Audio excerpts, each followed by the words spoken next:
I need my monster. Written by Amanda Knoll, illustrated by Howard McWilliam.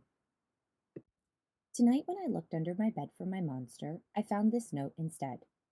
Gone fishing. Back in a week. Gabe. What was I going to do? I needed a monster under my bed. How was I supposed to get to sleep if my monster was gone? I tried to sleep, but it wasn't the same without Gabe. I missed his ragged breathing, his nose whistle, the scrabbling of his uncut claws. How would I ever get to sleep without Gabe's familiar scary noises and his spooky green ooze? It was no use. Gabe would be gone for a week. I just had to have a monster. I climbed quietly out of bed so my parents wouldn't hear me. Grown-ups have some strange ideas about monsters under beds. I knocked on the floorboards, then scrambled back under my covers. I waited nervously. Would a new monster appear? What would he be like? Would his snorting be as cheerful as Gabe's? When I heard some creaking under my bed, I knew the substitute monster had arrived. Good evening, said a low, breathy voice. My name is Herbert, and I will be your monster for the evening. Herbert? What kind of name is that for a monster? You don't sound scary at all. Have you ever scared a kid before? Well, no, but I have read all the best books on the topic. Do you have long teeth and scratchy claws? I asked. No, but I have a terrible overbite, and I'm a mouth breather. Listen.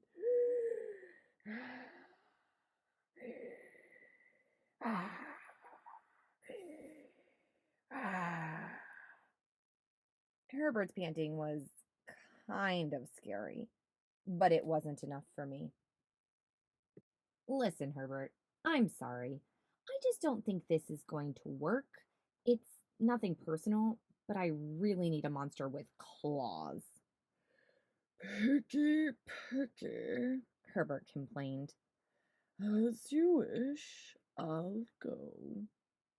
There was some more creaking. Then Herbert was gone. Some scratching warned me that a second monster had appeared. Good evening, he said in a high, silky voice. My name is Ralph. I understand you need a monster with claws. If you would please lean over, I will hold out my arm for inspection. I crouched on the edge of the bed, hoping to see a horrible, shaggy arm with sharp, ragged nails.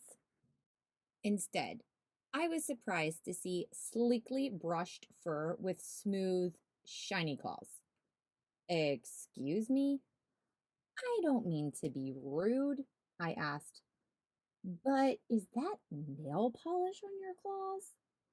Yes, it is, Ralph replied. I believe professional monsters should always be well groomed. I could tell that this was not going to work either. I'm sorry to disappoint you, Ralph, but I need a monster with scary claws, like Gabe's, I thought. I heard some more scratching and knew Ralph was gone. A minute later, a third voice from under the bed rasped, Check out these claws, kid. I gathered my courage and peered over the bed. The claws were impressive, jagged and dark and razor sharp. So far, so good. I was a little nervous. Could you stick out your tail? I whispered. Sure, but don't get scared. I peeked through my fingers at the slimy tail slithering over the foot of my bed. That's when I noticed the bow.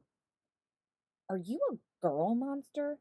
Of course I am, she snapped. I'm Cynthia. Do you have a problem with that? Yeah, I do, I admitted. I definitely need a boy monster. Boy monsters are for boys, and girl monsters are for girls. Everybody knows that. Well, aren't you a picky one? She sniffed, and then she was gone. Was I being too picky? No!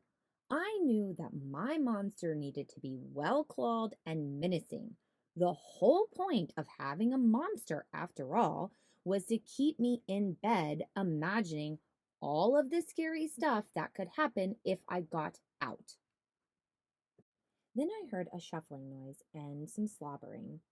A fourth monster was under my bed. Hey, the name's Mack. One look at his claws proved that Mack was a big, scruffy boy monster. I shivered. Maybe this one would work out. Those are excellent claws. Do you have a long tail? I leaned over to see. No, my tail is stumpy, Max slipped. But I do have an unusually long tongue. Why would I be afraid of a long tongue? I asked. Oh, I don't know, he said, trying to sound terrifying.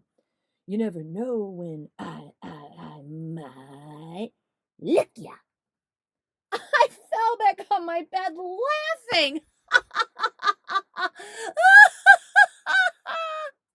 Well, if you're not even going to try to work with me, Mac whined. I held in my giggles.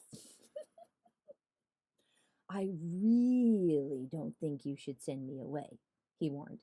Kids who reject 5 monsters in one night. I did not reject 5 monsters tonight, I interrupted. My regular monster went fishing. Fishing, eh? Maybe he just left because you're so picky. Fine, I'm out of here. But I wouldn't expect another monster tonight if I were you. How was I ever going to sleep without my monster? I was surprised to hear more creaking under the bed. Loud creaking with scratches. I thought no more monsters were going to appear tonight, I said. Sorry I'm late, kid. Phew, it was Gabe. I thought I would enjoy fishing, but I didn't, he explained. Those fish scare too easily. No challenge at all. You, however, are challenging, my friend. You're almost too old to be afraid of monsters. You keep me on my toes. Ah, toes. A delicious snack. The bed quivered as Gabe's stomach rumbled with hunger. Now, if you don't mind, I'd like to start the evening with an ominous pool of drool. I peeked over the edge of the bed. Green ooze spread soundlessly from underneath. Then the bed trembled as Gabe unfurled his spiked tail. He was daring me to guess where he might pop up. I shivered. So, you had some substitute monsters tonight, Gabe said, sharpening his claws on my bedpost. Were you scared? Then Gabe started tapping. I could tell he wanted to know if I still needed him. No other monster can scare me like you, I giggled, diving under my covers and pulling them up tight.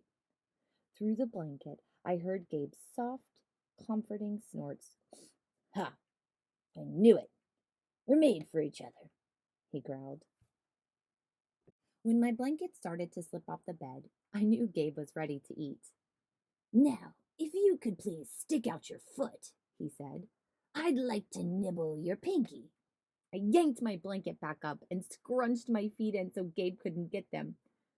No toes tonight, but you can have this, I offered, pushing a pillow off the bed. I didn't even hear it hit the floor. Gabe was back. The ooze was perfect. Everything was back to normal. I shivered again.